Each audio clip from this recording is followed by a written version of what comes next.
Ujambo mtazamaji kokote uliko, jioni njema mtazamaji. Naitwa Davis Mberia na kila siku ya Jumamosi basi ikifika mida kama hii basi unajua kwamba tunazamia mzima masuala mazima hasa ya ndoa na mahusiano mtazamaji nchini na takote nchini mtazamaji. Lakini hii leo tunazungumzia mada tofauti, mada ambayo hasa inahusisha ama inahusiana pakubwa na kina dada ama wanawake walio katika mahusiano na ndoa. Na nakuuliza, je, kuna mwanzo na mwisho wa mapenzi ya mwanamke? Kuna mwanzo na mwisho kwa mapenzi ya mwanamke katika mahusiano ama ndoa? Na hasa nini kinachofanya ama kinachochangia mwanamke kwenda nje? Ni fedha, ni kutopata ile attention mtazamaji, ama ni kukosa tu vile bila shaka changamoto ambazo anapitia katika ndoa mtazamaji? Basi sema nasi, niambie pale mtandaoni @EbruTV Kenya, @Davis Mberia ni pale Twitter, pale Facebook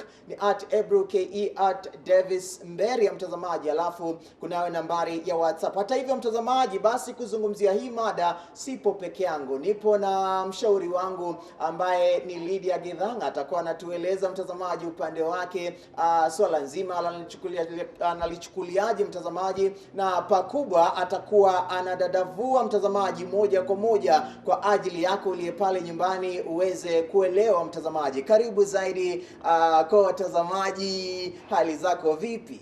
Salama sana David. We Kiswahili nayo. Lakini unaweza tumia tu as a mix. As long as mtazamaji apate kuelewa kile ambacho anafaa kuelewa. Wow. Thank you so much. Asante sana Davis. Naitwa Lydia Githanga, mimi ni mshauri. Mimi nina mambo mengi nafanya katika society. Mimi ni mzazi pia. Niko na one adult. Niko na one teen and one upcoming preteen. So nikikuambia mimi ni mzazi, mimi najua mimi ni mzazi. So mada ya leo ni mada ni kiongozi katika dini kidogo pia. By the way, I'm also niko katika kanisani. Bibi pia ni kiongozi. Nimekuwa katika kanisa miaka mingi. Nimekuwa pia kiongozi wa wamama. So mambo mengi si mapya kwangu. Sasa umesikia mimi ni mzazi. So siwezi kuwa mimi ni mzazi kama sikuwa na mume. So unfortunately mambo ilienda but nimeweza kumanage kwa sababu neema tu iko. So when tukienda kudiscuss si mambo ati haijafanyikia mimi ama mwingine. Wewe ni mmoja wao ambao nothing, hakuna kitu special ati kubwa sana. Watu wanakuanga wameweka mambo ngumu. It's like it never happened to someone. So najua tukiendelea kuyazungumzia itasaidia mtu pale. So kama mshauri ningetaka tu mtusikilize na msikilize mawaidha na msikilize challenges, kwa sababu lazima changamoto ziwe ndio ukue the strong person. Alafu kwanza niambie watazamaji wetu, wewe ndio responsible. You are responsible for your strength. So as we begin tukianza mada yetu ya leo, as we talk, wewe ndio responsible. Hata nikileta mashauri yangu ama tukileta hii talk show ama tukitoa maoni yetu, wewe uyatumie. Exactly. You have the choice now. Mpira uko pande wako. So whatever we speak, wewe ndio utajua how you are going to handle the situation. And nirudi niseme kitu moja. Ukiona challenges kwa maisha ama changamoto kwa maisha, if you ever want to succeed, ukitaka kuwa mtu mwenye anafaulu katika maisha, you really have to know how to deal with the issue. Situation ikikaa hivi, is it you? Wewe una deal nayo na mangumi ama una deal nayo na wisdom, psychology, all these things. So I think it's a very interesting topic and nafikiri natumaini itasaidia mtu. Tuanze tu kwa mada yetu. Nafasi ya mwanamke katika ndoa ni ipi? Nafasi ya mwanamke ni msaidizi.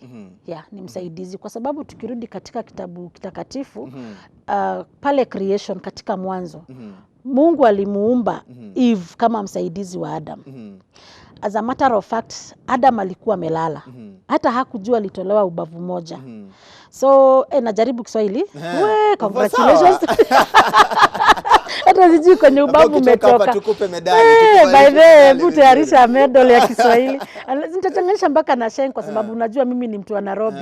Na pia tunatangamana na watazamaji wenye matabaka tofauti, umri tofauti. So nitachanganyisha tu, mimi ni mama lakini pia Sheng nachapanga tu hivi. Moja inakuja, moja inaenda na maisha inasonga. So in creation mwanamke aliumbwa kama msaidizi, a helper. Hata Mungu akasema katika Biblia akasema I bring you a helper. So I don't know how the mechanism came, ikakuja ikabadilika. Mwanamke akakuwa sasa mwanaume ndio amekuwa sasa helper. Kwa sababu ukiangalia katika society saa hii ni kama yani tu boy child amekuwa tu amewekwa chini, mwanamke ndiye amekuwa the head. Why? Issue ya boy child imekuwa ni kama imewekwa chini. So going back to your question, the woman should be the helper. Anafaa kuwa msaidizi. Mwanaume anafaa kuwa head, the lady the woman anafaa kuwa the neck. So that mwanaume atoe authority, the msaidizi asikuwe tena atijuni msaidizi amewekwa hapa akuwe demeaned. Mungu hakusema the woman has no voice. The woman has a voice. Even as a helper unaweza kuwa na sauti. But in today's society woman ndiye amekuwa sasa ndiye anaongea. Nini kinachangia hili? Kwamba mwanamke sasa hivi ndiye ana sauti, na sauti zaidi. Sauti tunazo. Unaona mpaka tumekuwa presidents. Ukiangalia katika bunge sisi ndio tuko na zile viti nyingi. If you go around hata Nairobi ukitembea hata kwa zile city zingine mwanamke unapata the biggest car ina drive na mwanamke. Why? Because boy child amefika mahali anaona I'm useless in life. I'm useless in life. Juu hawakuwa wameamini kuna mahali mwanamke atawahi fika afike kiwango cha kuinuka. Because when we were growing up, the woman was supposed to be demeaned. So kuna ile nafikiri ilikuwa nini gani tulienda conference. You remember the conference? Kuna conference wanawake walienda, women conference. The very first year ilikuwa maybe huko umezaliwa, but there was that women conference, or rather you are very young. There was a women conference where people came, where women walikuja na wakaambiana hapana, this time we need to rise. Why are we rising? We are rising because of our generation. Kwa sababu imefika mahali wa baba au rather wazee ama fathers wamekataa kuwa role models. Wamekataa kabisa jukumu lao la maisha. Like even in today, mtu anapata tu mtoto na anaenda. Kitambo hajali, alafu mwanaume amekataa kukuwa provider kabisa. Mwanamke haezi kaa aone watoto wake wanalala njaa. So this lady has to wake up. Lazima atoke aende akatafutie watoto. So even when this man comes in the house, me I will not see you as a man. Because now you are not providing, hauleti chakula, hausomeshi mtoto, haulipi nyumba. How will I see you as a head? Kabla ya kwenda pale nje ama kuingia katika maamuzi mengine, nahisi kwamba msingi mkubwa wa mahusiano yoyote ama ndoa yote ni mazungumzo. Lazima uzungumze, lazima ufunguke, lazima uambie mwenzako napitia hili, sitoweza kufanya hili sababu ya hili. What is affecting hizi separations na hizi mambo ina happen kwa katika ndoa is a lot of miscommunication. People don't talk nowadays.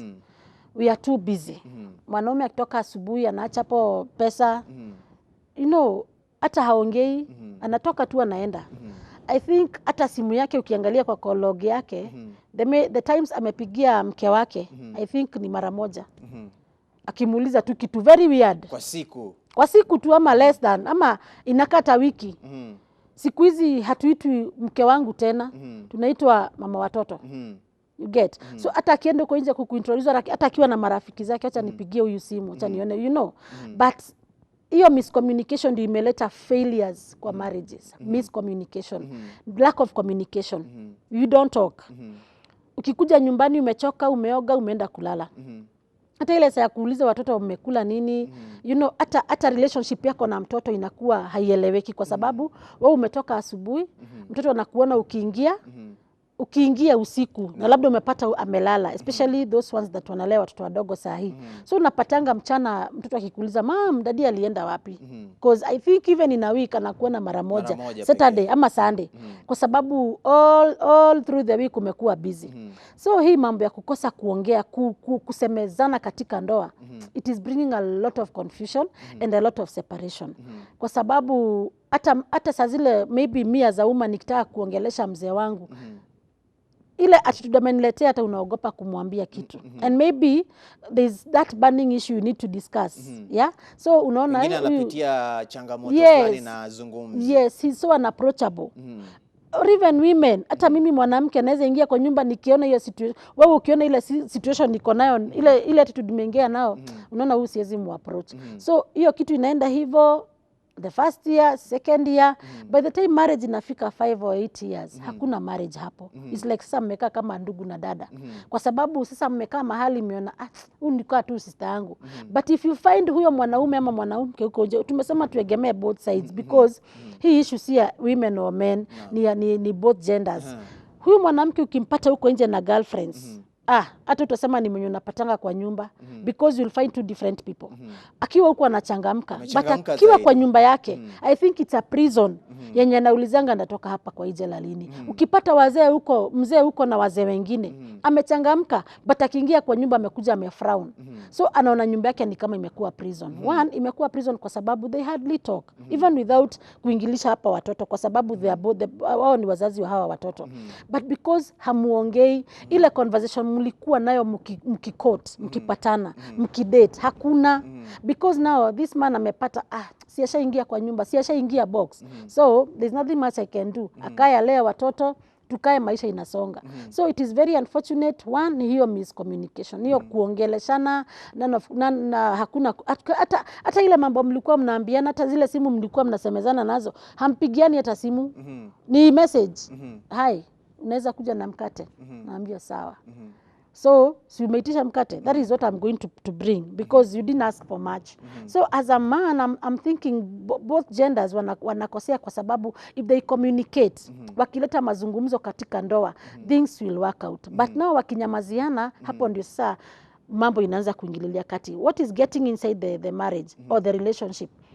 Huyo mwanamke akikuja kuniambia, mwanamke kama mimi, hapana, hata baba nani haniongeleshangi siku hizi, na mimi namwambia hakuongeleshi, akuja siku moja twende girls out, siku hizi zinaitwa girls out.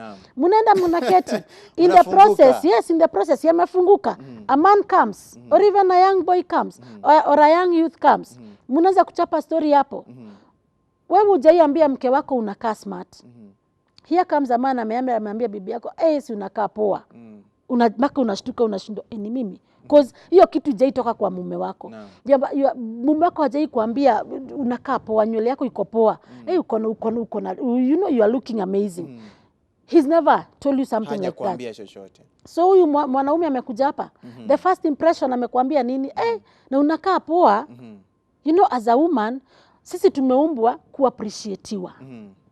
If you appreciate a woman, I'm telling you, your life will never be the same. Even if I don't look good, even if you are lying, hata kama unandanganya, Lydia, mimi najua ni mbaya, lakini wewe umeniambia, na umeshukwa poa. Mwanamke ukimwambia ukweli hutampata. Hutampata. By the way, that's very true. Yeta heri tu mstari tu hapo unarusha kamoja hivi, ataingia box.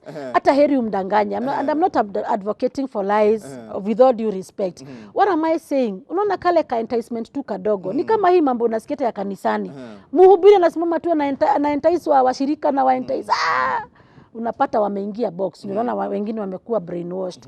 We'll get into that topic later. But hapa naongea mambo ya ndoa. The two people here, the man and the woman, the husband and the wife.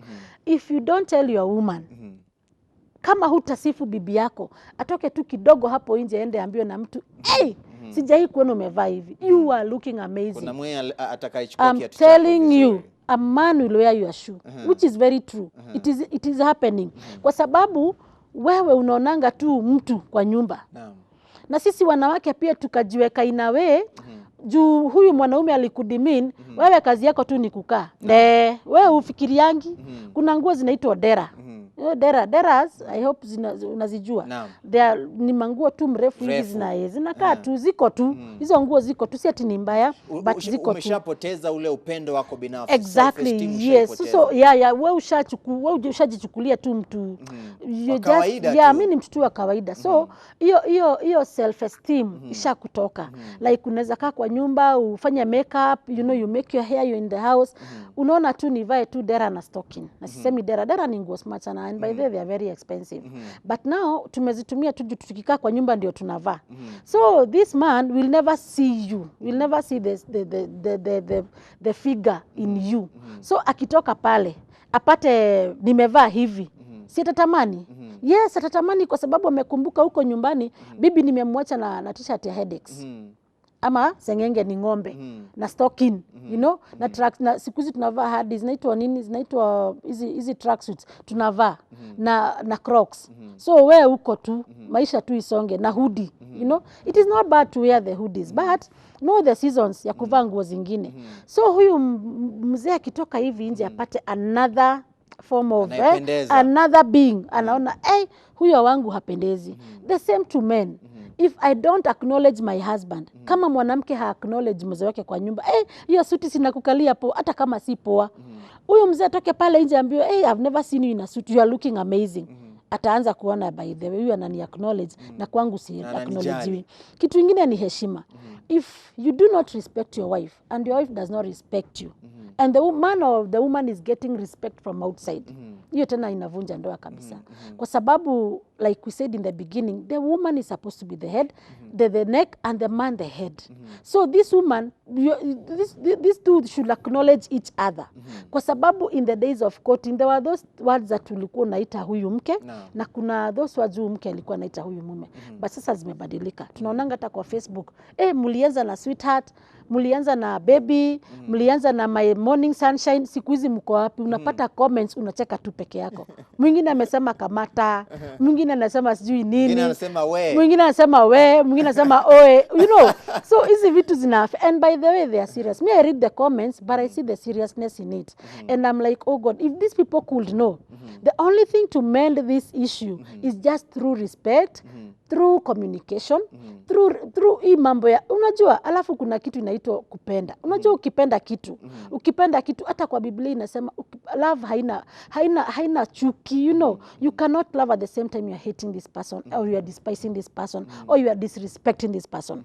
Love has to cover. In fact, inasema love covers it all. Love covers it all. So ile upendo, ile mapenzi likuwa from the word go. Sijui inaenda kuvunjikia wapi, kwa sababu when you discuss, when you respect, you know, when mkikaa chini, hata kama umeachia huyo mke wako 100, ataweza kuimanage. And by the way, women tunakuanga na talent. I don't know it's a talent or ni kipaji tu. Unaweza acha 100 but utakula.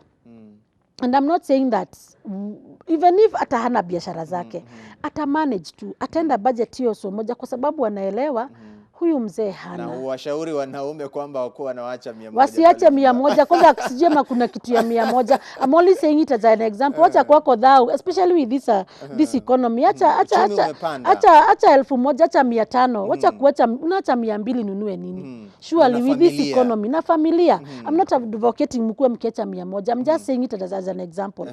Ukiacha hiyo 100 or even 500 or even 200, you will eat and drink.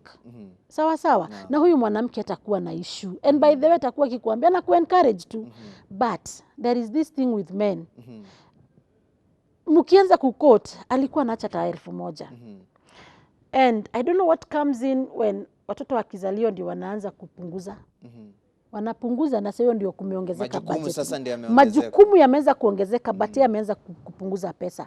Sasa zile mlikuwa wawili, unajua tu kabisa you cannot, there's this budget mnakuwa mmefanya. Kitu ingine Davis, pesa zinachangia sana separation. Fedha kwanza sasa hivi 90% ni sababu kuu ni fedha. Pesa, kikosa hela mwanamume si mwanamume. Wewe ni mwanamume bwege. By the way, wacha niambie wanaume kitu moja. The strength of a man ni pesa, si kitu ingine. It is money. Siku hizi, okay, I don't mean to be rude, but huwezi kula mapenzi. No. Wezi niletea mapenzi hapo niweke kwa sufuria uniambie now Lydia hey, I love you so much, kula ushibe. Siwezi kula nishibe. So there is that impression, lazima uniimpress ndio nijue what you mean is true. Because there is this thing that men wamesema hakuna kazi. You know, wewe unatoka hapa tu unaenda tu unachapa maraundi zako huku unarudi unaingia kwa nyumba without nothing. My friend, it can never work. And you're expecting to eat. So what happens after mwanamke ameona that no sasa imeenda sana? Utaenda na huko. Nimekuambia utaenda upate girlfriend. Muende mkae chini. Pakuja kwa kama mtu kadosi hivi. Kakwambia unaona hii 1,000 si ununulie watoto kitu. So this woman will never respect you. Na unajua, and the unfortunate thing, hiyo 1,000 amepewa ama hiyo 500 amepewa, utakulia hapo. Na ujue ni ya mwanaume mwingine. And can I tell you something? Men are blindly eating other men's money bila kujua. Wengine wanajua. Wengine wanajua ni kujifanya tu vijigege tu hivyo. Because I'm not working. So where do you expect I'll get money from? Honestly. No matter how much we try even to keep our inaitwa nini, our purity, like a married woman. Hata nikijaribu kuweka hiyo purity yangu kabisa, najua kabisa hii ni dhambi. How do you expect mimi nikae nikijua sasa ndaka hapa na ngoja watoto wangu 4 na mume mmoja sasa, kwa sababu ikifika ni hapo mnaitananga niko first born ako kwa nyumba. First born si mtoto, ni mume. Yes, it is the husband. Huyo mtoto mkubwa kwa nyumba. Because now wewe ushaingia kwa ligi ya watoto. You are not thinking. Wewe uko tu. Wewe utokei kama wale wanaume wengine unaangalia huku kuna mjengo. Unafikiria can I just go? Na wanaume kujiona just because nimesoma, niko na course, you are waiting for a white collar job. You cannot. You know, a women can multitask. Yeah? Anaweza ngoja kazi ya white collar akingojea kwenda kuosha vyombo kwa Mhindi. I meet many people. I've also gone through the same. I mean, okay, fine, nimesoma sikatai, niko na career yangu. I'm in this career. But now, vitu vimechange. Vitu vijejanga. Utafanya nini, my friend? What will you do? Kuna kazi hapa kwa Mhindi. Jitume. 6,000. Unajituma. Unaenda unafanya hiyo job. Na unajua kabisa kwa nyumba certificate ya catering uko nayo. Unajua kabisa wewe ni chef. Full. Unaweza enda kufanya kazi ya hoteli kubwa. But now there's no other opportunity. What will you do? That's unaonanga every 6 in the morning. Ukipita hii barabara ya Lavington hapa. Ukipita hii barabara ya Kileleshwa. Women, sio men. Most of them are not men. They are women. Because they don't lose any opportunity. They don't want to lose any opportunity. Pia kuna familia inawaangalia. Exactly, they are children. And you know, women tumeumbwa tukiwa tu very remorseful. Very remorseful. Like uwezi kaa hivi ungoje kuona ninaenda nyumbani na mtoto wangu hajakula. Na unajua mtoto hajui kutisha baba. Mom, nasikia njaa. So you can imagine a helpless woman na hauna hela na mzee amekaa hapo. Na kama mwanzoni mwanamume ndiye alikuwa anatoa zile senti, anafanya kila kitu, analipa kodi, anakulipia urembo wako, watoto shule, analipa nauli ya gari, kila kitu, na imefika mahali amepoteza kazi. Na mwanamke ndiye anayefanya kazi. Ni muda upi ambao unaweza tumia kujua kwamba huyu mwanamume ni kama haendi kokote? Hakuna zile steps ambazo anapiga. Okay, wacha niseme hivi. Nimekuambia most of them huwa wana relax. Wakiona sasa wacha pia yeye provide, you know. There is that relax. Lakini anaweza kuwa anapitia msongo wa mawazo na ujui. Of course, because boy child haongeangi. You know, the boy child haongei. But in that time ya kurelax as a woman, wacha mimi niseme pande yangu. Me, I think for me I will just submit because kuna ile time. Kuna ile time alikuwa na provide, kuna ile time alikuwa the man. Yeah? Hapa kazi imeisha. You know, unajua kuna ile uzembe, unaona huyu ni mzembe. Huyu ni mzembe kabisa na there is nothing much you can do about it. Hapo sasa ni vizuri at least hata muone hata kama ni wazazi, kwa sababu then again you cannot be the helper tena ukuwe taken advantage of. Huyu mwanaume anafaa jitume. Even without seeking, even without asking, anafaa jitume. Ndio ni vizuri, kazi imeisha. Kazi hazijaisha Kenya. You can do something else. Yeah? Mi ushangaa watu wakisema hakuna kazi. Wale wanaume wako huku wanazururisha mayai. Wale wanaume wako huku kando ya barabara wakichoma mahindi. Wale wanaume, na sisemi ati tujidegrade ama onithi, or hata hakuna kazi ya kudegrade hapo. Hule kuna hela anapata na anapata profit. Okay? So I'm thinking nitampatia tu kwa muda fulani. Unajua kuna kitu inaitangwa grace period hata kwa bank. Kichukua loan kuna kazini kuna probation. Exactly. Hata kazini hapa ama hata kanisani kuna probation by the way. Ukitaka kujoin praise and worship ndio watu wajue how firm you can be in that faith. You have to go through probation 3 months. Uone how committed you can be. So ukimpatia probation ya time fulani uone this guy is just reluctant, then there you can act. Umwambie sasa mzai utaamka. Yes, utaamka utaanza kutafuta kazi. Changamka jitume. Kwa sababu sasa no matter how much the woman can never surpass the man. Yeah, this man has to be the provider. No matter how much the woman is helping. It is in the creation story. Huyu mwanaume ndio aliumbwa wa kwanza na akapewa authority over everything. So when the woman becomes, hapo ninaona madharau imeanzia. Kwa sababu nimekuacha kwa kitanda, you see the man kwa kitanda si mwanaume analala hapa. So mimi nalala hapa. Hakuna siwezi toka hapa na kuruka. You know, I'm like jumping, naenda kukutafutia na umelala. So utapata nimepika chai, nimetayarisha watoto, wameenda shule, nimeoga, nimeenda kazini. And then nikupata na remote kwa nyumba. Ndio unaenda kuchange channel, Ebru, sijui nini. Ukiniambia leo mechi ya leo. My friend, hapo atasikizana. Na unaangalia kenye nimekuja na bag, because most of the time we come na 2 bags. Lazima mwanamke akuje na kabag. Kuna kachungwa ka mtoto. Then nikipika you are the first one to serve. My friend, hatasikizana. You have to be responsible. Lakini kuna wale wake ambao wapo katika mahusiano, mume wao ana senti, lakini wanasema kwamba kwa Kiswahili kile cha mtaa kwamba ni mkono glue. Of course kuna wanaume glue. By the way kuna stingy men. Very stingy. Na wanawake kama mume wako anaendanga shopping, anakuletea sukari, sukuma, nyanya, huyo peleka counseling. How dare you? Unaenda kununulia nyanya? Just because you don't want to leave money in the house. I think you are not a man enough. Unless your wife is sick, unless your wife akombali, unless amekutuma. I don't think mwanaume tosha anaweza toka hapa na paper bag. Just because hataki kuacha toke nyumbani. Na kama ulikuwa unatoka kazini ukasema wacha nipitie hapa. Tunatumananga ndio, sikatai. Unajua tunaongea story ya umemtuma. Amekuuliza, ni nini haiko kwa nyumba, umemwambia nunua 1 2 3. Lakini zile siku zingine anakuwachianga anakupatia. Huyu wa kubeba trolley anakuambia wacha nikienda shopping. Ndipo unaletewa unga moja, amefanya budget. Unaletewa sukari nusu, mafuta nusu, kasabuni kamoja. Honestly, that man should seek counseling, because I think it's not right. It's not right. So what you do as a man, watia bibi yako pesa. Let the woman do the budgeting. Especially when it comes to food. Surely sisi ndio tunajuanga hesabu ya chakula. So if this man goes, okay, akitaka kuleta vitu, unajua there is that concern, as a man I should go with something at home, but let the major things, zile vitu za maana, zile maunga, zile magas, nyama, let this. Nyama ni wanaume wengine wengi wanaleta, wanaume wacha waleta nyama kwa sababu inakuanga expensive. Nyama na kuku wacha wanunue. Sina ubaya.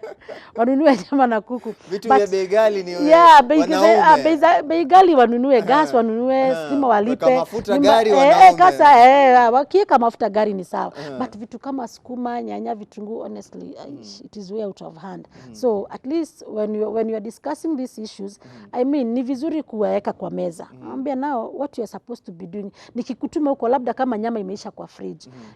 Nunua kilo 1, kilo 2. That's okay. But that monthly budget, sit down and discuss it. I mean, atia mwanamke these responsibilities. But I'm telling you, they are stingy men. Kuna watu budget ya nyumba mnakaa chini kama mke na mwanaume. Kuna wanaume stingy. Manake nyingi ya familia ambazo nimekumbana nazo wanakuambia mwanamume anamkatua na kuachia 2,000, anakuambia utafanya shopping. Exactly. Bila kukuzungumzia ni nini kimeisha, ni nini hakipo. That's a real man. Anakuulizanga budget ya mwezi moja ni how much? 30,000. Nakuachia. And even at the katikati tu ya mwezi unaona ameleta vitu kama fruits. Vitu kama hizo nimekwambia, maziwa, that means he's concerned. Hii pesa inaweza kuwa labda haikutosha. Then again kuna wanawake pia users, gold diggers, you know. Ya unaona tu slay queen, unatujua. Hii pesa haitoshi, like 30k ni ya kufanya nini? Si ni ya weave yangu tu, you know, hiyo ni ya nails, you know. So okay, unajua hii tumesema hii ni gender balancing, So at the same time pia wamama tuweze kusaidia wanaume. You know, it is good to help one another. At the end of the day we were created to be helpers. Stop pushing these men to the end. Like hata kama ndio you want an expensive life, sit down. My hair cost 5,000. It's okay. Kama hana hiyo 5,000, kuna ya 3,000, kuna ya 1,000. There is that time tena, yes, utafika ama umewahi fika kukaenda mrama. Unajua like the economy we are having today, si economy ya kucheza nayo. So we are supposed to balance both sides. Wewe ukiona kabisa this man is ana constraint, usimkohas. You know, just try to balance these things. Kama ni mambo ya shopping, kama mambo imereduce pia wewe, kama budget ni ngumu, try to reduce some things. Si lazima ufanye kama ana hela pia wewe jaribu kubalance. Yes, me I can pay with nothing. Lakini pia tusizoeane sana. Yasiwe mazoea. Tukirejea kwa hilo swala la mwanamke bado. Yes. Mbona visa vingi vya wale wanawake ambao hasa wameezwa kubombelezwa ama kwa brainwashed kwa kimombo makanisani ni wanawake zaidi? Manake ukiangalia kama kisa cha hivi majuzi cha Shakahola, wengi wasiriwa kwa wanawake. Hiyo sasa unajua kuna mambo ingine. With all our submission, I think mwanamke ni mtu mmoja apendi kukosea. Especially the Proverbs 31 woman. Kuna Biblia, kuna Proverbs 31 woman. This is a virtual woman. Mwanamke mwenye anajua kulinda boma, anajua kulea watoto, anajua kukaa na society, anajua kutengeneza pesa, na mwanamke amemwogopa Mungu. What am I saying? Even in other religions, even in Muslims, Christians, whatever religion, a woman is drawn to be a very submissive human being, very submissive creature. So kuna yale mambo, you as a woman, especially ukiriziwa kwa dini, ukiriziwa kanisani, especially when your parents took you to church, unamea ukijua, unagrow ukijua mimi kuna vitu kama mwanamke siwezi fanya. Kuna vitu kama mwanamke siwezi ongea. Kuna nguo kama mwanamke siwezi vaa, you know. And like today's society we are so mixed up. Watu hawaelewani. Hatuwezi jua now what is happening. Lakini wengi wa dini ya Kiislamu wanafuata sana yale masharti kuliko wale wa Kikristo. Lakini pia kuna wale, na mimi nasema pia kuna wale wa Kiislamu, wale tunajua kwamba pia hawafuati sana dini. Wanavaa tu mavazi, lakini ndani yao kuna mambo wanafanya. And I'm not judging any religion. What am I saying? Wewe kama mwanamke, depending on the religion you are brought in, kuna mambo huwezi fanya. So when you see women running in church, it is because they are looking for solace. They are looking for a shoulder. I've been in church, I know. I think hata ukienda kanisani sahi, nikupatie homework. Uende uhesabu the number of men in church, women wamesurpass. You'll find 10 men in church and 40 women in church. Or 60 or 90 kanisani. Because mwanaume ako na shughuli zake. So turudi kwa familia. Mwanaume ndio huyu. Umekataa kuprovide. Umekataa kulea watoto. Umekataa kuchukua majukumu zako. Mingi or rather kidogo, but zingine unafanya, zingine ufanye. And tuliongea mambo ya communication. Kabisa umekataa kuambilika. You as a man. Huu mwanamke, the first person atakimbilia ni mama yake. Kama mama yake ni mama mzuri, atamshauri aende kwa mama mkwe, mother-in-law. Kama mama mkwe hatampatia mashauri, mwanamke ataenda kanisani. So hapo kanisani ndio anakuanga ameshikwa. Unfortunately, akikuwa labda ni mtu mwenye akopia na fear ya kukua kanisani, ataenda kwa rafiki. So it's either atapotelea kwa marafiki ama kanisani. Na mara mingi wanapotelea kanisani. Kwa sababu wanapata hapa the spiritual leader is also a funny spiritual leader, with all due respect. Na mimi si attack pastors, I'm not attacking them. what I'm saying is most of them are taking advantage of the situations with women. Or even with men. But wacha tuegemee wanawake sana. So, the issue of Shakahola, maybe I'm saying, huyu mwanamke alienda akaona solace yangu itatoka hapa. Na nimekuambia nini? Women love to be enticed. Hata kama ni uongo. Sawa sawa. But si advocate mdanganyane, ni dhambi. Shauri yenyu. Mtaungua mkidanganya. So, I'm saying just akitafuta solace, akitafuta hope, you know, anatafuta mahali tambio it shall be well. So the only person amepata hiyo message ni wapi? Kanisani. So what will that woman do? She will stick in church. Hata ukimwambia kula hii maua mbichi, muujiza itafanyika. Atakula. Kwa sababu hapo ndio ameona solace yake iko. Okay? And like the man, yeye ako busy. Hiyo sio story. Yeye ashaenda kutafuta na huko. Yeye ashaenda shughuli zake. So the woman here is looking at, anatafuta tu comfort. What can, ni nini naweza nirudisha nyumbani? Ni nini naweza fanya ndio mambo you work? You know? Hata mkiambiwa muombe siku 10 bila kukula na kukunywa, they will do it because wanaona hapa mwanamke anakuanga amefokasia success. Yeah? Anakuanga amefokasia that things will work out. By the way, the many women umesikia wamepigwa katika ndoa, wameuawa, wanakuanga wakisema atabadilika tu. This man will change. This situation will change. This person will change. Niko hapa juu ya watoto. Niko hapa juu ya watoto. Anaangalia watoto waine, utapeleka wapi? You know? Ila nilikwambia akona low self esteem. Hajui kwamba yeye anaweza inuka. But unfortunately wale wanainuka na njia nyingine nayo pia mbaya kwa sababu unapata mwanamke akishatoka kwa ndoa 30% ndio wanarudi.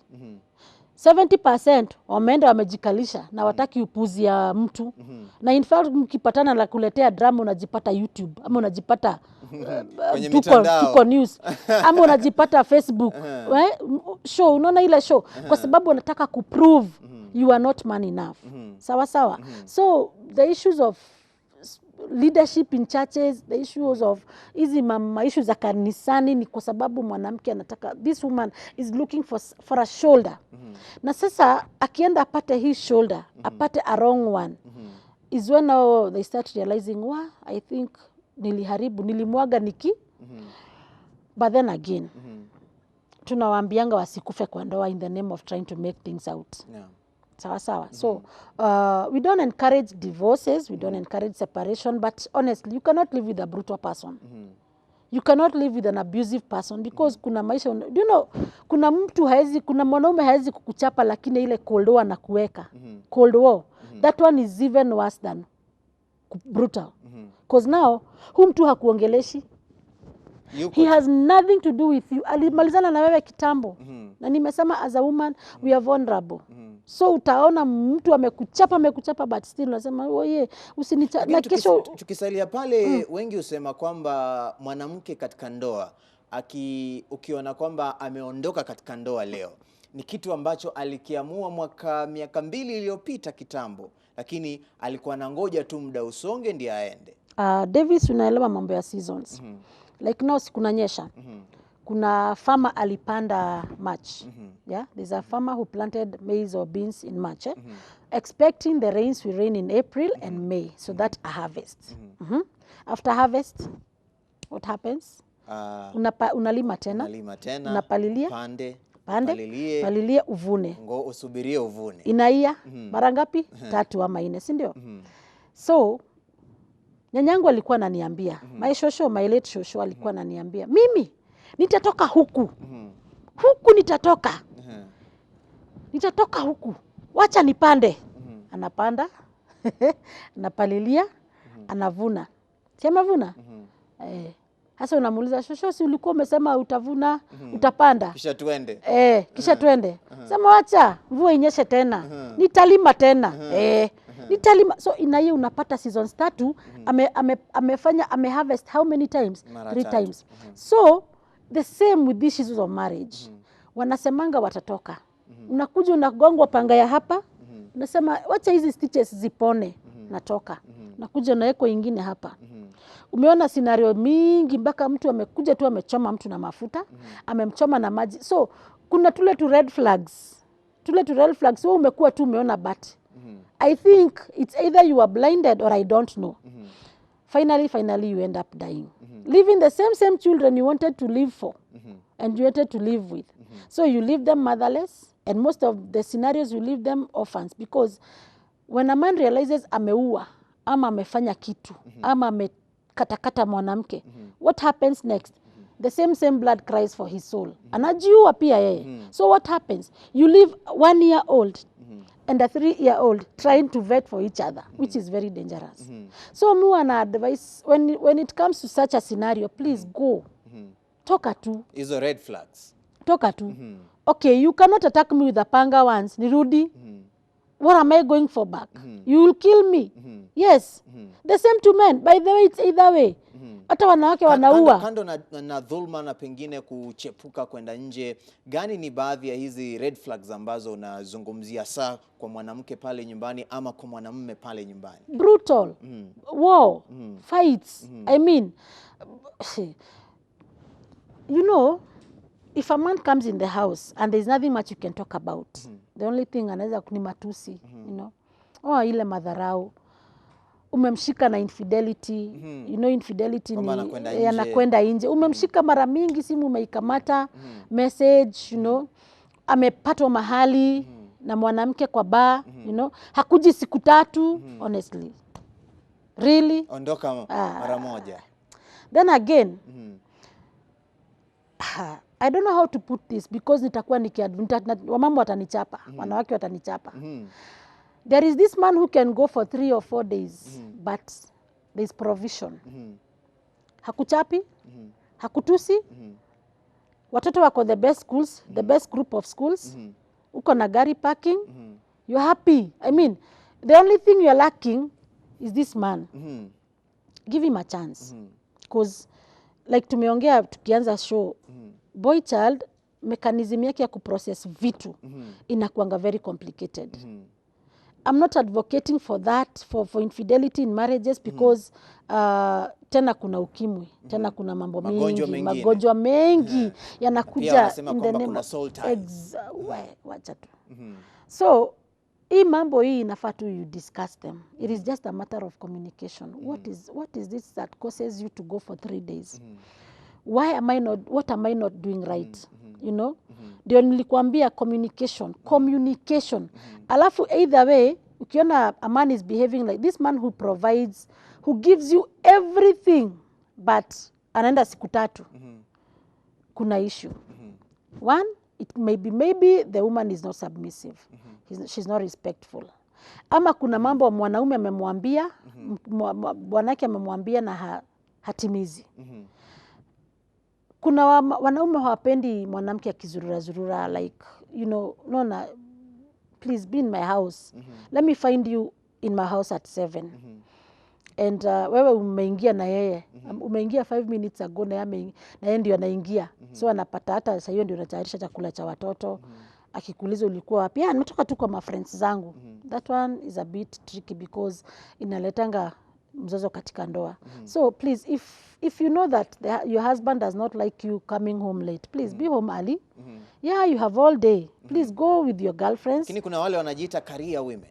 Career women nao unajua pia wanakuwa na vichwa ngumu kiasi. Why am I saying this? Nimekuambia from the word go, when the career women wakipata like they are having a higher whatever than the man, pride comes in. Ana ile ego, you know, to women ni pride, men ni ego. Ego ni kumaanisha huyu mwanaume haezi ongea sana shida zake, but anataka kujibamba, unaona kushoa pana pia mimi ni mwanaume. But women wanaingishanga pride. Pride like huwezi nisikiza, ni unajaribu kuniambia ni kwa job. I mean, na job ya 60k na niko na insurance na niko na cover ya watoto, unataka kuniambia nini? While wewe labda wewe ni matatu driver. You get So mwanaume anaona we hata sina say. At the end of the day niko na cover ya watoto, so hata mtoto akigonjeka 20,000 iko settled. House allowance iko settled. So the man becomes anakuwa demand. So hata waiongea in the name of plus, hataki yuko nje ajulikane ni weak. You get so ata maintain hiyo status until I think the day things is akuwa worse, ndio utaona sasa either marriage imebreak, ndoa imevunjika kabisa, mwanaume ameenda ameoa msichana wa klasi yake. Msichana wa class, if I bring 1,000 bob is more than enough. Yeah, if I bring 500 is more than enough. So huyu career women anaachana naye kwa sababu atakizwa madharau. So that's what happens in marriages. Yeah. Tukimalizia, kwa mwanamume yote pale nje ambaye yupo katika ndoa na anapitia wakati mgumu na mwanamke wake, hamuelewi, kwa njia nyingine pia anapitia hali ngumu ya kifedha na nahisi kwamba mapenzi yanayumba, unaweza mwambiaje? Well, that's why we are here kama washauri. That's unaona watu wengi sana ni venye watu okay, alafu hii issue ya counselors, when you see a counselor unalipisha pesa mingi, you know. I think this should be something that inafaa kuwa ikidiscussiwa like every time, because watu wanakufa. Watu wanakufa depression, watu wanakufa high blood pressure kwa sababu ya kunyamazia hii mambo. One, I think ni vizuri mdiscuss. It is good to communicate. Ukiona hii kitu haiwork, give it time. Jipatie tu time. Give it a rest. There is always a second time. There is always time for improvement. There is always room for improvement. Juu siwezi sema ati once umefail Davis, next time uta succeed. Yeah? So na nimekuambia tukianza, it is the way you respond to issues. Vitu zingine si vitu za kushinda. Kuna huyu jamaa anaitwa Lumumba, huyu professor. Alikuwa anasema huwezi respond to a mosquito bite with the hammer. Mosquito imeniuma hapa, siwezi chukua nyundo, nitaumia. Okay? If an insect comes and bites me here, I cannot just take these rungus here and start hitting myself. It depends on how you react to the issues. And I'm thinking the way you react to the issues is what that is going to make you the strong person you can be. Why am I saying this? Watu wamepitia divorce, watu wamepitia separations, watu wamepitia heartbreak, especially heartbreaks. I think you saw the scenario of a woman taking poison in front of a man. Na yule ambaye alikuwa anapiga mtoto wake anamkata. Uliona? So wewe mwenyewe binafsi, wewe kama Davis, how do you take the situation? Wewe unachukuaje? Okay, mimi kama Lydia, how am I taking the situation? Because there is nothing special. When you see people succeeding, hakuna kitu special haijakufanyikia mwingine. Hizi vitu zimefanyikia. Unatoka hapo unasikia, hata yangu ni heartbreak, yangu ni worse, niliwapata kwa kitanda. Na nikafukuzwa, you know, nikalala kwa kiti usiku mzima. Well, they were doing their thing out there. Kama hivi mara nyingi hutokea wakati wanawake unasikia wanalalamika kule nje kwamba huyu mwanamume nilianza naye akiwa chini zaidi, tumepambana, tumepata mali, kisha anaanza kwenda nje. Ni nini hasa kwenu wanawake ufanya kuona kwamba siwezi sasa hivi kupambana na mwanamume yote tupande juu, manake tukifika juu ataniachilia? You know, nimekuambia venye utareactia situation, because uko na nguvu ya kupigana. Ndio unaona, badala ya kupigana ama badala ya kuleta madrama, unadecidingi kama mwanamke kutoka tu pole pole tu na unadecide yes, everything that was under your name for the sake of peace. That is, nimekuambia ni yule mwanamke, Proverbs 31. Mwanamke mwenye amejaribu, ameanza na huyu mwanaume akiwa chini. Mulianza na one room ya mabati, mukabarikiwa, mukaingia mukaingia 2 rooms ya mabati, mukaenda bed sitter, mukaenda 1 bedroom, mukaenda 2 bedroom, mpaka mkafanikiwa kujenga your own home. But unfortunately when it comes to that, mwanaume anafikiri anaonanga sasa mimi niko na mali ya kutosha ya kuwekata wanawake 5. So of course the same way tuliongea mambo ya man hatakaki kuona he co-parenting is because we are both genders are jealous. Unaona kuna ile wivu ya mimi sita share huyu na huyu mwingine. Na yeye mwanaume hata share mwanamke wake na mume mwingine. So there is that jealousy. That issue ya yes, kuna ile wivu, kuna haiwezi fanyika. So instead ya hii mvutano, mwanamke anaona na unajua mapenzi ya mwanamke inaishanga akiwa ndani ya ndoa, lakini hutajua. Huwezi jua. I will serve you food. Lakini yes, kuna pale anaisha mwanamke akiwa katika ndoa. I drew my line. Na you can never change it. Because one, especially when you want to show this woman that you can replace her with another person, it becomes very dangerous. Very, very dangerous. Na sasa anakuanga amejua, nimejua tuko wawili, tuko watatu. This is where I draw the line with you. Na no matter how much you try to bring this woman back to where you started, it can never happen. Na wengi wanaume wangesema kwamba anataka kuonyeshe kwamba ana uwezo wa kupata mwanamke mwingine bora kuliko, ndio akweke chini zaidi kuwa na mheshimu. Ndio akudemean. So what happens to a woman? Alimalizana na wewe kitambo na labda kwa ndoa 30 years. The 5th year alikuwa amemalizana na wewe. Lakini kwa sababu anaona sitaki kutoa watoto hawa kutoka kwa babao. So lazima tu nivumilie kwa sababu tu mahitaji yote pale nyumbani. Kabisa, as a matter of fact, there are counselors who tell women, even when it comes to bed issues, I will say it as it is because now we are on TV, because these things we are not supposed to be shying off. These things are there, they are happening in the society. Zinaongelelewa. Hata nilikuwa kwa session nyingine Kikuyu, tulikuwa tunaziongea as they are. When it comes even to marriage, bed issues, hata kudeny. No, you'll just do it. But anajua hii, takataka hii, wewe endelea tu. Na atakusmailia. A woman is, mwanamke ni mtu ameumbwa na mechanism. I can smile from inside and I can smile from outside. But wewe ile kitu nimekupangia, na kinyongo ndani yako. Niko na kinyongo, lakini ni ile tu I can still nimekupatia plastic smile. So in marriage unapatanga the 5th year venye alianza kuboeka na wewe. Hiyo story ilisha kitambo. She has no feelings for you. That's unaonanga, by the way. Unfortunately, very unfortunate. Wewe utatoka uende kazi ukifikiria your woman knows nothing. Na kwako shamba boy ndio amekuwa bwana yako, ndio amekureplace. And the woman will come na atakucheza, atakuserve, na ametoka na shamba boy. The same bed the woman umemlaza, the same bed mtalala na yeye. Because wewe ulimuona si hana chake, and the shamba boy anamu appreciate. We are not talking about even a man from outside or a rich man from outside. Inside your compound is where everything is happening. But just because you demeaned this woman, just because ulimuonyesha yeye hana chake. And I'm not saying it mwende mkachapa mashamba boy wenyu, shauri yenyu. If you don't keep your kama hamweki wanawake wenyu vizuri, then woe unto you. I'm saying it as it is. Unapatia tu changamoto kwa unapatia changamoto, tafadhali. Love your women. Appreciate your women. Yes, wapambeni tu. Yes, hata kama si mambo expensive. By the way, nguo za wanawake ni very cheap. I can tell you for a fact, na sisemi eti nimevaa cheap, I'm very expensive. You cannot manage me. What I'm saying is, na siringi. I'm just, na nimejitambua. By the way, mujitambua. Siringi kwa sababu a woman anaweza vaa tangu ya 10 shillings. 10 bob, by the way, Davis. With all due respect. Woman, hata si lazima aende sijua kanunua ma-designs za taki. Huku mtumba kuna nguo poa sana. Na inaweza toa mwanamke wako very smart. So men, don't msijichape sana in the name of you are trying to please this person. No. Mambo imekuwa lenient in a way tu.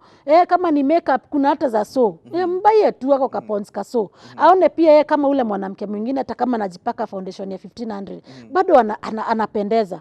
Appreciate this woman, because akiappreciatiwa na shamba boy ni wa huku Bukusu. Ni huyu Bukusu anakula ukali na anakula lisheveve, anakula kauchi hapo. Na huyu umeenda huko umekula kamchele, hata ukikuja hapo kumsikisa hakuna kitu atasikia. Because there is that person that has satisfied this woman until anakuona okay. And can I tell you for a fact, they will stay for 30 years, 40 years. Wewe utaishi tu kujua tuko sawa. Huyu ni mke wangu, hawa ni watoto wangu, na tuko sawa. Ile michezo inacheza huko na bibi yako ni mingi. Why? Because uliamua tu kumdimini. So, husbands, love your wives. Provide for your wives. Leeni watoto wenyu. Let there be an agreement. This is the kids that we want. This is the how much we will be getting. Hapa ndio shule tutawapeleka because we want to afford. Na mupende wa mabibi zenyu. Na nyinyi mabibi zenyu, please respect your men. Single mothers wanangoja hivi. And by the way, single mothers are so many. Hata kwa Facebook unapatanga sijui single and you are finding adverts. People even wanting to know how do I get this person? And can I tell you for free?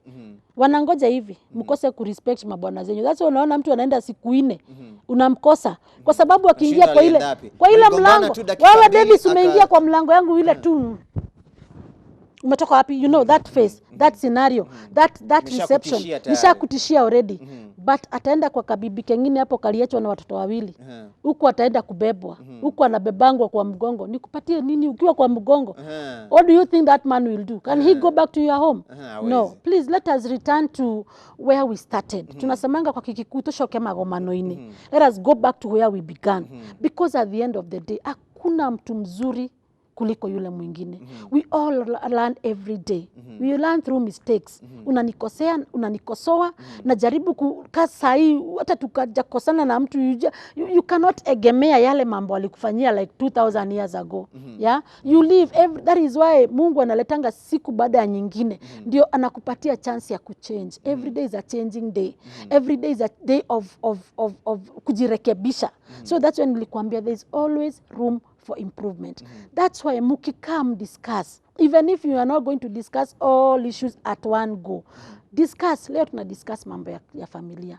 What will we do concerning these children? Huyu mtoto wetu shule imekuwa expensive, imekuwa ghali. Yes, tumtoe ni sawa. Muna agree mnamtoa. Haya, nyumba ni expensive, ni 70,000. What are we going to do? To reduce on ya 15,000 na maisha isonge. So that you can set apart 10,000 ya kununua mahali ndio hata mkienda mkijenga kanyumba kadogo tu, mnajua hakuna rent. Hakuna rent. Sawa, woman, shopping yako ilikuwa pesa ngapi every month? 10,000. Can I reduce it to 5? Yes. At least mnakaa chini mnajiorganize. My friend, why do you go? Kama ni kukunywa, unajua there are women who go, there are men who go to bar. Na ni vizuri. Let your man go. Wacha aende atembee huko na wanaume hata waweze kuchora mambo 1 2 3. Si lazima ti mwanaume akitoka ameenda na mwanamke. It is not a must. That's not the issue. They are there who just go to discuss. And by the way, in that scenario ya kuongea, hapo ndio unapata ideas. Unaweza ni supply ya mawe. Unaweza, that is how business are gotten. Unfortunately, wengine sasa wanaenda kufanya biashara zingine, which is wrong. So, mwache kupeana ni kama mnapeana warning, ni kama mnathreateniana kwa marriages. Because, enda, sawa tupatane mbele. Mwanamke unaoga. Mimi nitatoka. Unaoga unaenda. Huyu akiingia mnapatana kwa gate. Ulitoka. Na sio mmeacha watoto kwa nyumba.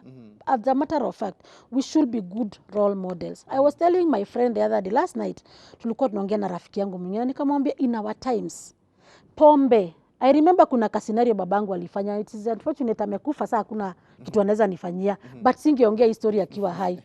Unajua kuna pombe inaitwa Muratina. You know it, the Kikuyu brew.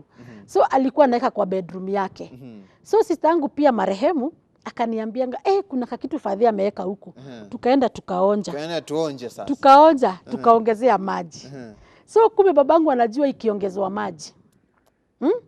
Akajua hawa watoto si wajanja kuniliko. Alienda akaeka miti ni dawa. Si unajua ile kali. Kaenda sister yangu mimi sasa this time mimi ndio nilienda. Nikaeka kwa kikombe. Nikakunywa nikasikia hii ni kali. Kumbe babangu alikuwa anajaribu kutufunza whatever he's doing, we should not do it. And he was trying to be a good role model. That's why alikuwa naificha wapi? Kwa room. Hakuwa na expose. Unfortunately, the parents of today, wanakaa chini bibi, mtoto, because I have a teenage son, nitakaa chini na yeye kwa bar tukunywe. You know, ama nyumbani ati mtoto wangu kwa fridge kumejaa mawhisky manini, but ako free, anafaa kukunywa. So hiyo ndio discipline baba yetu alitupatia. Na mimi nikajua juu huyu alikuwa amenifunza, juu alikuwa mkubwa wangu, na mimi nikajua pia mimi sitakunywa kitu kali peke yangu. Nikaenda nikampelekea. Sasa siku nyingine hatukuwahi dhubutu kuguza kitu ya baba yangu. Hata angeweka nini, hata angeweka asali, hungechovia kwa sababu hapo unaona na unajua hakuuliza. It was discipline enough. Ati haungeingia kwa nyumba after 6. Okay, the society has changed, but are we becoming good role models to these children? So that even when the kids are making mistakes, hawatakuwa na mtu wa kulaumu, Davis. You will not be a person who drinks and comes home drunk and calling your mother, your wife, all sorts of names, and you expect your son to respect the wife. No. Are we communicating? No. Ni ruhusu tu nichanganishe lugha. So huyu mwanaume, huyu kijana wako anaiga zile tabia babake anafanya. This girl that I'm going to see today, anaiga ile tabia mamake anafanya. If I come home drunk, mama akinywa pombe, muona baba akinywa pombe. Sitamsikiza. By the time she's that age, ati nitatoka hapa na marafiki zangu tunakuja wewe na sisi ni wanawake. By the time she's reaching a preteen, even class 7 or 6 or form 1, atakuja akiwa mlevi. What will I tell this girl? What will I tell this young man? So parents, tukue washauri wema kwa watoto wetu. Hata kukikuja separation, wacha ati kwa sababu there is this separation and there is this co-parenting thing. Mtoto wangu akikuja kwako unamwambia how bad I can be. Na mimi akikuja kwangu unamwambia babako. Inafaa tuwe na mada kuhusiana, tuzungumzie hilo swala nzima. Co-parenting. Very dangerous topic, but let me tell you, itasaidia. Itasaidia kwa sababu ukifika ni co-parenting mambo mingi inaingililia. Kwa sababu hapa sasa kuna mtoto. Na kuna mpaka kisheria kuna ile time mtoto anafaa kudecide. Na sheria pia unajua inaweza. Yes. Na unajua sheria pia inaweza decide. Mtoto ataishi either the father or the mother. Sheria si ati ni kutaka. It can push that person to that level because kuna ile fear ya huyu mama na huyu baba na huyu mtoto wako at the center. Unanielewa? You have seen parents wakiua watoto wao. Just because they want to get to the other person. It is very dangerous. So it is an issue for another day. But for now, wacha tukae kama watu. Venye from the beginning, from the purpose of marriage. Purpose ya marriage ilikuwa watu waishi, wazaane, wajenge family. And by the way, do you know when a family is scattered, the society is scattered? Because mimi nikizaa mwizi, mtoto wangu amekuwa mwizi, society itakuwa uncomfortable. My child will always be condemned. The father will always be condemned. So the beginnings of charity begins at home. Yeah, you know the proverb. Charity begins at home. So tukae tu kama watu wa amani. Tujaribu kusuluhisha mambo 2-3 hivi ndio at least the society will also be a good place to live in. Yeah. Shukran sana Lydia. Kwa wale ambao wanataka kufuatilia mitandaoni angalau kukuuliza swala 1-2 wanalopitia, wakupate vipi? Wanipata na namba yangu, mimi ni mshauri. Tuko na ofisi Kikuyu, tukiwa na marafiki zangu wengine huwa tunafanya mashauri. Hata baada ya hapa kuna mahali tutaenda. Pia mashauri tu hivi we are going to tackle on the disabled. Watu wale wako disabled. So tena niko na another watu enda to discuss tu mambo mingi hivi. So ukitaka mashauri ama ukitaka tuongee, niko na namba ya simu. Na namba yangu ya simu si unipigie kwanza kuniuliza kama niko single ama niko Mwambie shida zako unapitia nini? Unapitia nini? Si eti kwamba uende nje ya mada, kwamba eti usiende nje ya mada. Unapatikana lini? Exactly. Yeah, so it is business, it is for business. Namba yangu ya simu ni 0711 480 915. Niseme na Kiswahili. 0711 nita confuse 0711 480 915. Naitwa Lydia Githanga, na ukinipigia simu nitakuelekeza pia kwa washauri wengine. If your case is kama kesi yako itakuwa ngumu, niko na wengi tunaweza kukusaidia. Tuokoe ndoa. Tuokoe ndoa, tuokoe watoto, tuokoe wanaume, tuokoe wanawake, especially when you wako in depression. Those people that are going through depression, we are here. Hata watoto teenagers, wengine tumeokoa wakiwa na mimba, akitaka kujiua, akitaka kutoa mimba, akitaka kujirusha kwa hayo ya gongwe na gari. Na sasa wako na watoto wao wanawalea, wamerudi shuleni, wengine tulitoa form 4. Yes, life is going on. Mwingine anakalia form 4 this year. So let me tell you, there is always room for improvement. So don't die there. Yeah. Sema kwamba usife pale bwana. Funguka uweze kusema shida zako, na mwisho wa siku bwana suluhu haiwezi kosa kwa changamoto ile yoyote. Naitwa Davis Meria, shukrani zaidi kwa kuwa nasi tangu mwanzoni hadi mtazamaji mwishoni. Shukrani zaidi Lydia kwa kuja, na natumai kwamba ushauri wako umewafaa zaidi watazamaji wetu. Waliofanikisha bila shaka makala ya leo ya pale Gumzo Weekend, mtazamaji, si wengine bali ni wewe pale nyumbani mtazamaji. Humu ndani kumefanikishwa na mwelekezi wangu ambaye amekuwa Joseph Odhiambo, akisaidiana naye Franco Tieno. Katika chumba cha MCR amekuepo basi binti pale Rosina Ann mtazamaji, na aliyekuwa kwenye kamera si mwingine bali ni Ishmael Korir. Kwa niaba ya kikosi kizima cha Gumzo Weekend tunakutakia weekend njema isiyokuwa na bugdha. Kwaheri.